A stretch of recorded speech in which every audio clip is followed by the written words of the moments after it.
David Walliams Chapter 19. It may surprise you to know that for someone who taught the piano, Madame Sloth could not actually play the piano herself, not a note. In fact, she hated the sound of a piano being played, as she did all musical instruments. The only sound she liked was the sound of silence. Silence meant Sloth could sleep in peace. As Ned and Slime flew over the island, Ned spotted the roof of Madame Sloth's grand old black and white house. It was easy to spot, as she had a swimming pool the shape of a piano in the garden, no doubt paid for by her ill-gotten gains. "There!" exclaimed the boy. The pair swooped down to the ground beside the house. Looking through the window, surprise, surprise, they saw that the piano teacher, if you could call her that, was fast asleep on her chaise lounge, snoring away. Looking across at the piano room, Ned and Slime could see the child Sloth was meant to be teaching. The poor thing had been made to stand on one leg on the piano stool whilst balancing a book of sheet music on her head. Presumably this was some kind of punishment, no doubt for daring to stand up to the world's laziest piano teacher. The pigeon set Ned down and translimed back into a blob. The girl balancing on the stool looked as if she were about to expire. Her face had gone as red as a tomato and she was pouring with sweat. She must have been balancing there for like a flamingo for nearly an hour. With a nod of his head, Ned signalled to her that she could escape. "Are you sure?" the girl murmured. She was clearly terrified of the lady sprawled on the lounge. Ned nodded his head again.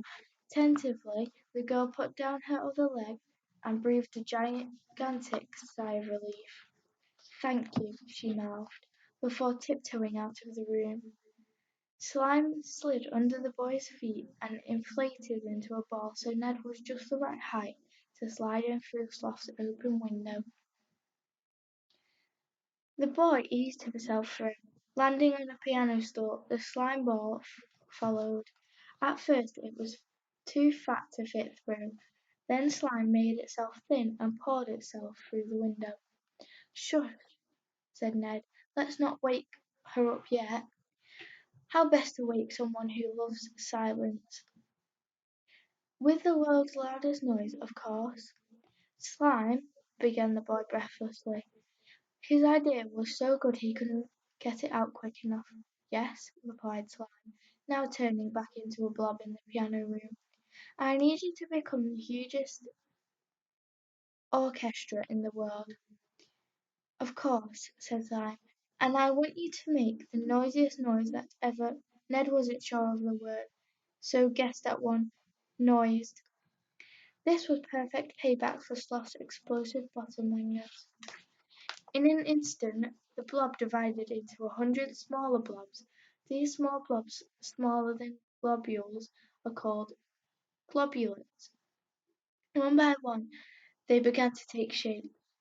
They transformed into musical instruments faster than Ned could name them: a tuba, a French horn, a violin, a trumpet, a double bass, a harp, a set of cymbals, a xylophone, a bass drum, and last but not least a giant gong. Madame Sloth was oblivious, still snoozing on her lounge. "Now, orchestra," began Ned, "gather around her and I will conduct." When all the pieces of the orchestra were in position, as close to the piano teacher as possible, Ned assumed the role of conductor. He picked up a banana from the fruit bowl on the coffee table to use as a baton. The boy had once seen a conductor on television, so had some sense of what to do. Ned tapped the banana on the table to get the attention of all the slimy instruments. Still Madame Sloth snored and trumped away. Her bottom bangers were so foul they could strip the wallpaper from the walls. All the instruments in the slime orchestra turned to the conductor. Ned nodded and twirled his banana through the air.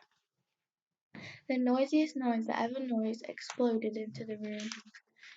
A shocked Sloth shot up off the lounge with incredible speed. She smashed up through the ceiling of her piano room. She smashed through her plush bedroom above, finally smashing through the roof of her house. She screamed as she sailed through the air. Ned looked up from the piano stool through the hole in the roof. The boy smiled to himself before he remembered something he had learned, something important. Sir Isaac Newton's law of universal gravitation. In short, what goes up must come down. Not that screaming did any good, but it seemed like the appropriate thing to do. The large lady plummeting straight towards little Ned. If the boy didn't do something and fast, he would be nothing more than human slime. Help! Screamed Ned. Now he was screaming too. The piano, shouted Madame Sloth. Thinking fast, Slime turned Slime back into a blob and reached around the legs of Madame Sloth's great piano with its blobby arms.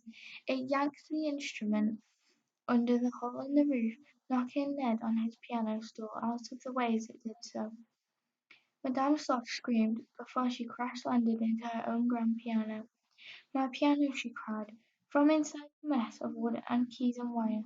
"Now I can't give any more piano lessons." "You never did," said the boy. "Ned," she screamed, "I'm going to get you back for this." With that, Madame Sloth tried to lift herself up from her piano. In all the kerfuffle, the gold carriage clock toppled off her mantelpiece.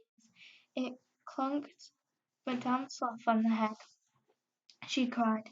"Another job well done," remarked Ned. "Always a pleasure," replied Slime, as it transformed into a rocket. "Hop on," said Slime. The boy smiled and hauled himself up. Then the rocket blasted him through the hole in Sloth's ceiling, high into the sky above.